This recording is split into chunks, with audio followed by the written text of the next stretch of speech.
If you're watching this video, you've probably reached a point where some of your unauthorized sellers are not complying with your enforcement letters. So what do you do now?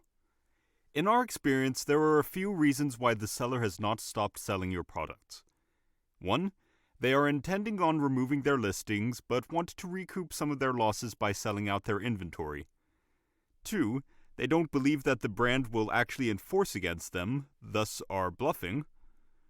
3. They have discussed with their attorney and their attorney believes you do not have the legal pieces in place to enforce your trademark against the first sale doctrine. Let's look at each of these. In the case of the seller wanting to recoup their losses, we find that many of these sellers will not comply immediately, but you can see if they are buying more product or if the number of products are decreasing. If the product amounts are decreasing, then typically within a couple of weeks you will see the seller leave the market.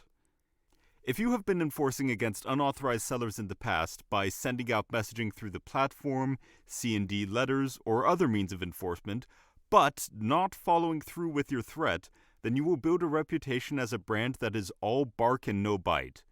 If you're going to be successful in removing unauthorized sellers, it is important that you change that reputation on the marketplace. Lastly, most Amazon sellers have been told that they don't have to comply with your demands because of a law called the First Sale Doctrine. This law says that if people buy your products legally, they can sell them at any price they want and not violate the law. However, there is a provision in the trademark law called material differences that will allow you to overcome the First Sale Doctrine. Check with your attorney on how you can get yourself set up with the right legal teeth. It's not hard, but it is critically important to your enforcement success.